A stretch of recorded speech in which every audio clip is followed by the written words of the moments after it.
Before dawn ever touched the horizon, while the roosters were still asleep and the stars still guarded the sky, Mateo Santos was already awake.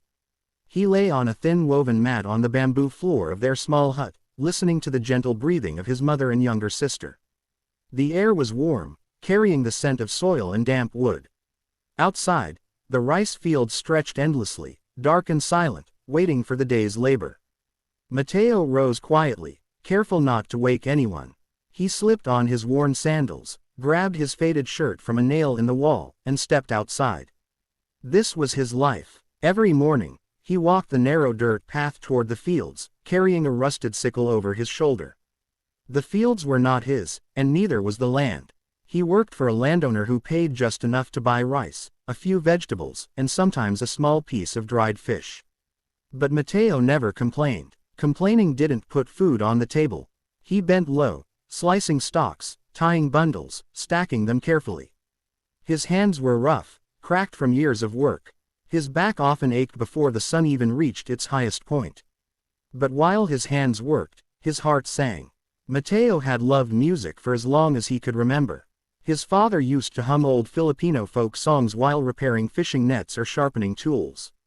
At night, when there was no electricity, they would sit outside, and his father would sing softly under the moonlight. Those nights were Mateo's happiest memories. When his father passed away from illness years earlier, the house grew quieter. But Mateo kept the songs alive inside him. He sang while planting, while harvesting, while walking home. He sang to distract himself from hunger. He sang to drown out exhaustion. He sang because it was the only thing that made him feel free. He never had lessons. He never owned a microphone. He never stood on a stage. Music lived only in his chest. Sometimes, while working in the fields, Mateo would imagine himself standing under bright lights, singing for thousands of people. He would picture an audience listening, smiling, crying, cheering. Then reality would tap him on the shoulder.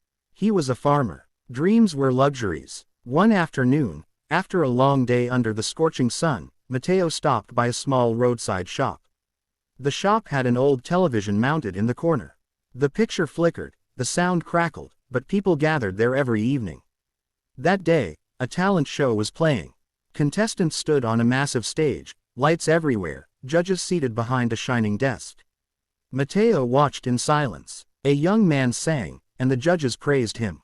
Another contestant danced, and the audience erupted. Mateo's chest tightened. He didn't know why. The shop owner noticed him staring. "You like singing?" the man asked casually. Mateo nodded shyly. "You ever think of joining something like that?" Mateo almost laughed. "I don't even have money for bus fare," he said softly. The shop owner shrugged. "Dreams don't cost money." Those words followed Mateo all the way home. That night, he couldn't sleep. He thought about his father's voice. He thought about the way music made his heart feel lighter, even on the hardest days. What if? The idea felt dangerous. What if he tried? Weeks later, something unexpected happened. A distant cousin who worked in Manila visited their village. He talked excitedly about international auditions being held in the city for a famous show called X Factor UK. They were looking for unique voices from around the world. Mateo listened quietly from the corner. His cousin showed videos on his phone. Huge stage, huge audience, judges from another country. Mateo's heart pounded. That night, he sat outside the hut, staring at the stars. "I'm just a farmer," he whispered. But another voice inside him whispered back, "You are a singer." Telling his mother was the hardest part. She looked at him with tired eyes and gentle worry. "Who will work the fields?" she asked. "I'll come back," Mateo said. "I promise. I need to try." Silence filled the small hut. Finally, she reached for his hand. "Your father always said your voice was special," she said. "If you don't try, you'll regret it forever." They had no savings. Neighbors contributed small coins. The shop owner gave Mateo some rice for the journey. His cousin lent him bus money. Mateo packed one change of clothes and his father's old handkerchief. When he boarded the bus to Manila, it was the farthest he had ever traveled from home. The city overwhelmed him. Tall buildings, endless noise, crowds everywhere. Mateo clutched his small bag and followed the signs to the audition center. Hundreds of people stood in line.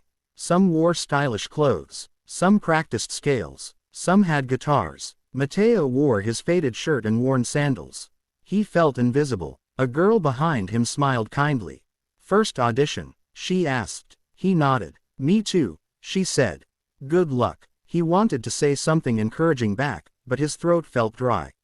Hours passed. One by one, people entered and exited. Some came out smiling, some crying. When Mateo's number was called, his legs felt weak. A staff member led him into a small room with 3 producers. "What's your name?" one asked. "Mateo Santos." "Where are you from?" "A small village in the Philippines." "What will you sing?" Mateo swallowed. "A song his father used to hum."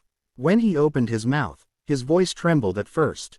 Then something shifted. He forgot about the room. Forgot about the people. Forgot about fear. He sang like he was standing in the rice fields, alone with the sky. The producers stared at each other. One slowly raised his hand. "Stop," he said. Mateo's heart dropped. Then the man smiled. "We want to send you to the UK auditions." Mateo didn't understand at first. "UK?" he asked. "Yes. The main stage." Mateo's knees nearly gave out. He had never left the Philippines. He had never been on a plane. Within weeks, arrangements were made. A borrowed jacket. A donated pair of shoes. Paperwork he didn't fully understand. His mother hugged him tightly at the airport. "Sing from your heart," she whispered. The flight felt like a dream. When Mateo arrived in the UK, the cold air shocked his skin.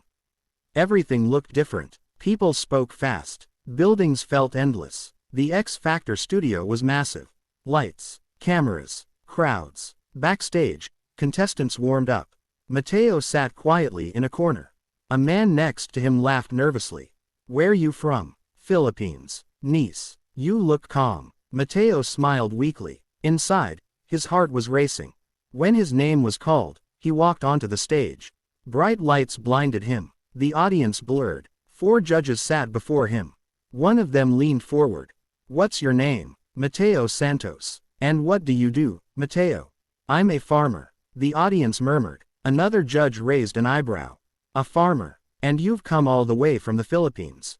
"Yes." "Why are you here?" Mateo took a deep breath.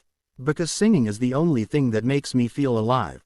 The room grew quiet. "What will you sing?" Mateo named a classic rock ballad. A bold choice. Some people in the audience looked skeptical. The music started. Soft intro. Mateo closed his eyes. Then he sang. The first note rang out, strong and raw. Not perfect, not polished, but powerful. His voice carried grit, soul, and emotion. The judges' expressions changed instantly. One judge's mouth fell open. Another leaned forward slowly. Mateo's voice soared, filling the theater. He sang about pain, about hope, about longing. Every lyric felt like a piece of his life. By the chorus, audience members were already standing. Some wiped tears. Mateo didn't see any of it. He was back in the fields. Back with his father. Back under the moonlight. When the final note echoed, silence followed. Then, the entire theater exploded. Standing ovation. Cheers. Shouts. One judge slammed the desk. "Where have you been hiding?" he exclaimed. Another shook his head in disbelief. "You say you're a farmer, but you sing like a rock star." Mateo stood frozen, breathing hard. Simon Cowell leaned forward. "Mateo, you don't have training. You don't have technique in the traditional sense. But what you have cannot be taught." Mateo's eyes filled with tears. That was honest. That was raw. That was unforgettable. Another judge added, "You just walked onto one of the biggest stages in the world and owned it." Simon looked directly at him. "Mateo Santos, you have just stunned everyone in this room. Now I'm going to ask you something very simple," Simon continued. "Do you want to change your life?" Mateo nodded. "Yes, sir." Simon smiled. "Then my answer is yes." One by one, the other judges voted yes. Mateo didn't understand at first. Then the host ran onto the stage. "Mateo, you're going through to the next round." Mateo dropped to his knees. He covered his face. The audience cheered louder. Backstage, producers hugged him. Contestants congratulated him. Someone handed him water. His hands shook. Later that night, Mateo called home. The call kept cutting, but he heard his mother's voice. I saw you on TV, she cried. The whole village watched. Everyone is cheering. Mateo cried too. I did it, Mama. You did more than that, she said. You showed them who you are. Videos of Mateo's audition went viral. Headlines appeared. Filipino farmer shocks X Factor UK. From rice fields to center stage. Unknown farm worker stuns judges with rock star voice. Messages flooded in from around the world. People saw themselves in Mateo. People who worked hard. People who felt invisible. People who dreamed quietly. Week after week, Mateo returned to the stage. He learned. He improved. But he never lost the raw emotion. Every performance felt like a thank you to his past. To the dirt under his nails.